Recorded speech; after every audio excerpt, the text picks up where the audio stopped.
পাঠাগারের মঞ্চে আমরা সমবেত হয়েছি দুটি গ্রন্থ একটি পত্রিকা প্রকাশকে কেন্দ্র করে।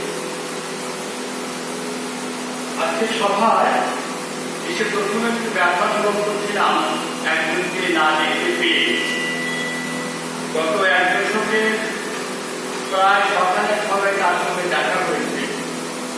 তার ছবিটা উঠে সুন্দরভাবে ছাপিয়েছে আমাদের এই জল শহর পত্রিকা। খুব অসাধারণ ছবি, কবি নিত্যমালাকার ছবিটা আপনারা দেখবেন, খুব ভালো ছবি, দারুণ উঠেছে। নিত্যমালাকার সবার একটা অন্যরকম তিনি মর্যাদা বৃদ্ধি করতেন আমাদের প্রিয় মানুষ। যাই হোক, সে তো প্রাকৃতিক নিয়মে তিনি ইহলোক থেকে অমরলোক করে রেখেছেন। আজকে এই সভায় যারা এসেছে সবাই ক্ষেত্রে দুই মানুষ, এবং যদি আমার কোনো বলার অধিকার জন্মে থাকে তাহলে বলতে পারি এরকম সমৃদ্ধতম আলোচনা কোচবিহার শহরে, জলপাইগুড়ি শহরে আমার অনেক দিন শোনার সৌভাগ্য। আপনারা যারা অল্প কয়েকজন আছেন তারা নিশ্চয়ই বুঝতে পারছেন যে আলোচনার মাত্রাটা কতদূর পৌঁছে, এবং এই যে দুজন লেখক হরু রায় ওরফে নরেশ রায় এবং ধীরেন্দ্রনাথ প্রামাণিক, তারা সত্যি তাদের মতো করে লিখেছে। কালিদাস বলছেন কবিতা ও কবিতা স্বেচ্ছায় না আসলে হয় না, মানে স্ত্রী কবি স্বেচ্ছায় না আসলে দেখা যায় না। ধর্মবাবু কিন্তু ঠিকই বলছে, তার মতো করে সে লিখেছে, তার মনের আনন্দে লিখেছে। এবং সেক্ষেত্রে সুকুমারের ব্যাকরণ মানি না ঠিকই আছে, আমারও কিন্তু তাই মনে হয়। ব্যাকরণ মেনে তো আমি কবিতা লিখবো না, তার জন্য তো কোন ভট্টাচার্য আছেন, ডক্টর অমিত শাহ আছেন, মাধববাবু ইতিহাসের কথা যদিও, তবে ইতিহাসের কথা হলেও আপনারা জানেন যে প্রথম নোবেল পুরস্কার ইতিহাসে পেয়েছিলেন রমানন্দ জীবন লিখেছিলেন, তিনি ইতিহাস বই লিখে পেয়েছিলেন, সেটা অন্য কথা। রবীন্দ্র পুরস্কারও পেয়েছেন ইতিহাসের লোক ইতিহাস অঞ্চল রবীন্দ্র উপন্যাসের সুবিধা।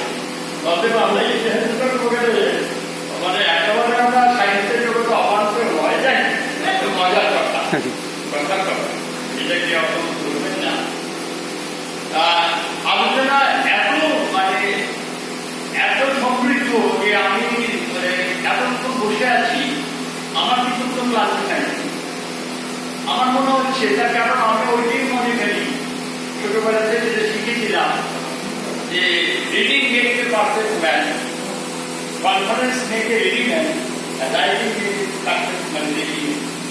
এই যে বিষয়টা, এই যে শুনতে ধরেন আপনি 50খানা বই পড়েও কিন্তু আপনি জানতে পারবেন, এইটি কিন্তু আপনার লাভ। এই বার্তাটা সবাইকে দিতে হবে যে 50খানা বই পড়ে যা শিখবো না, এখানে 2 ঘন্টার আলোচনায় 1.5 ঘন্টার আলোচনায় তার বেশি শেখা যাচ্ছে এবং আরো উন্নতভাবে শেখা যাচ্ছে।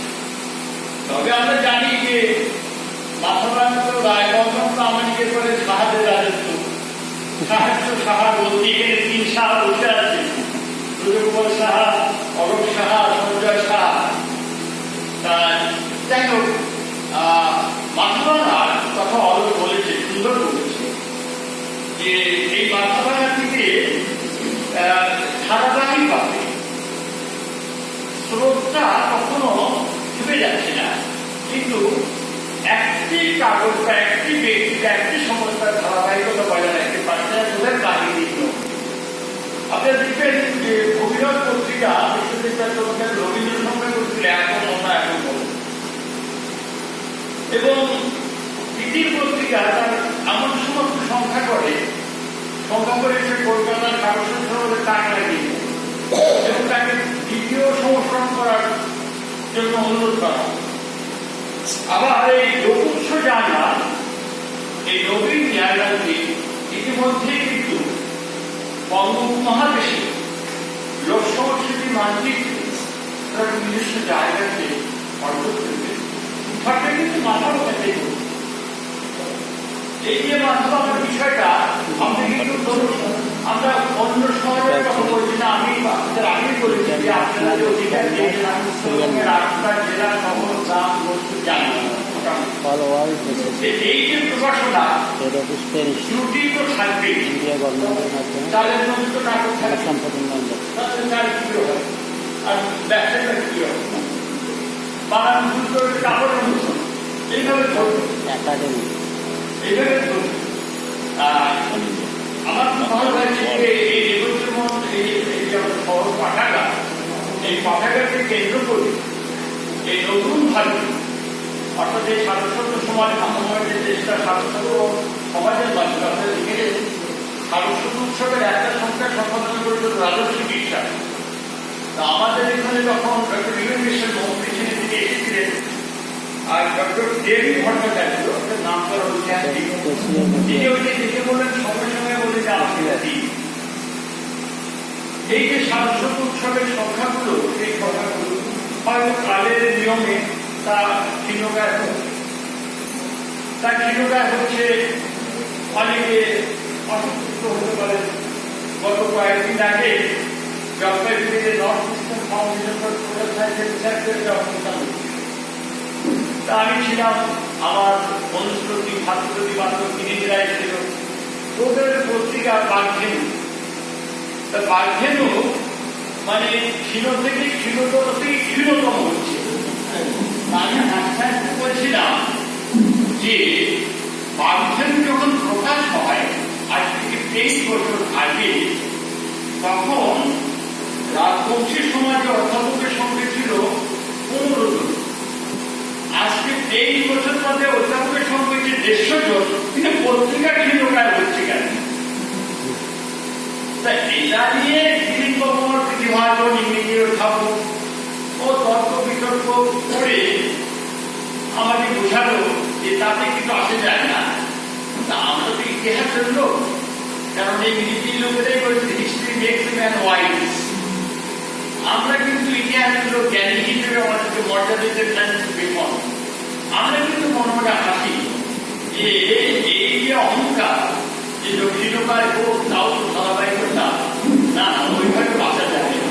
যাই হোক, তা এই জন্য আজকে অধ্যাপক প্রফেসর প্রণব ভট্টাচার্য, প্রফেসর মাধব অধিকারী, ডক্টর অলোক সাহা, সঞ্জয় সাহা এবং আমাদের কবি সম্রাট সন্ত সিংহ, এই যে বিষয়গুলো, এই যে আলোচনার যে আমাদের নানা দিকে দৃষ্টি এবং সেসব দিয়ে আমাদের বাবু সেই আমাদের এগিয়ে নিশ্চিত করে যে সভাপতি হিসেবে অবশ্যই অবশ্যই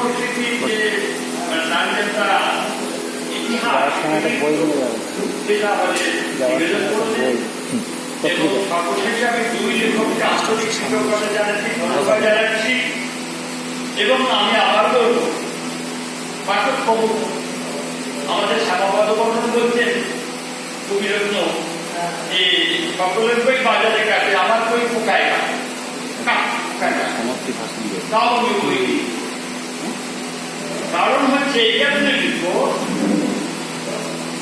সেটা হচ্ছে এই কারণে যে শরীরক্ষণ এইটি শরীরক্ষণ এইটি শরীর কতক্ষণ কল্পনান্ত স্থায়ী গুণ না, কিন্তু এই শরীর থেকে যে গুণ নির্গত হবে তার জন্য আমি কাল থেকে কালান্তরে স্থিত হব, নন্দিত হব, বন্ধিত হব।